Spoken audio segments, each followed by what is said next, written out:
আরও একটি নতুন ভিডিওতে সবাইকে স্বাগতম জানিয়ে ভিডিওটা শুরু করছি। আসসালামু আলাইকুম এভরিওয়ান, কেমন আছেন আপনারা সবাই? আশা করি সবাই অনেক ভালো আছেন।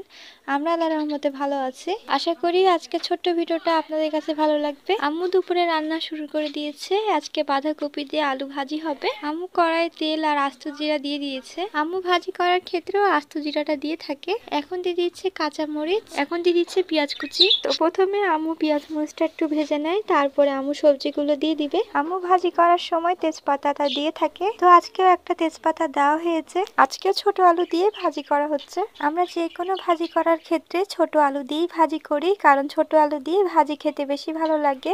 এখন দিয়ে দিচ্ছে হলুদ গুঁড়া, সামান্য পরিমাণে জিরা গুঁড়াও দেওয়া হয়েছে। এখন কেটে রাখা আলুগুলো সব দিয়ে দিচ্ছে। আমাদের এইবার বাঁধাকপি ভাজিটা একটু কমই খাওয়া হয়েছে। বাঁধাকপি দিয়ে মাংস রান্না করলে খেতে ভালো লাগে। আম্মু মাঝে মধ্যে মাংস দিয়ে বাঁধাকপি রান্না করে। এখন কেটে রাখা বাঁধাকপি গুলো সব দিয়ে দিচ্ছে। আজকে কচু ভর্তা করা হবে, সেজন্য কচু আগে সিদ্ধ করে নেওয়া হয়েছে, তো পরে তো আম্মু ভাজি করছে। এখন কচু ভর্তা করা হবে, যার জন্য পেঁয়াজ আর মরিচ ভেজে নেওয়া হয়েছে। তো আম্মু হাতের সাহায্যে মরিচগুলো ভেঙে নিচ্ছে। মরিচগুলো অনেক ঝাল। আম্মু আজকে মরিচের পরিমাণটা একটু বেশি দিয়েছে, আপনারা দেখে হয়তো বুঝতেই পারছেন। এখন দিয়ে দিচ্ছে সরিষার তেল। যারা আমাদের নিয়মিত ভিডিও দেখেন তারা তো জানেন যে আমরা ঝালটা একটু বেশি খাই। তো আম্মু এখন কচুগুলো তো দিয়ে দিয়েছে, এখন কচুগুলো ভালো করে মাখিয়ে নিবে, তাহলে ভর্তা হয়ে যাবে। আম্মু যখনই কচু ভর্তা করে তখন ভাজা পেঁয়াজ মরিচ দিয়ে করে। কাঁচা পেঁয়াজ মরিচ দিয়ে কচু ভর্তাটা একটু কমই করা হয়। আম্মু তো ছুরি দিয়ে ভর্তাটা করে নিচ্ছে। আজকে বেগুন ভর্তা করা হবে। বেগুন মাটির চুলায় পোড়ালে বেশি ভালো লাগে খেতে, কিন্তু আমাদের এখানে তো মাটির চুলা নেই, যার কারণে গ্যাসে পোড়ানো হয়।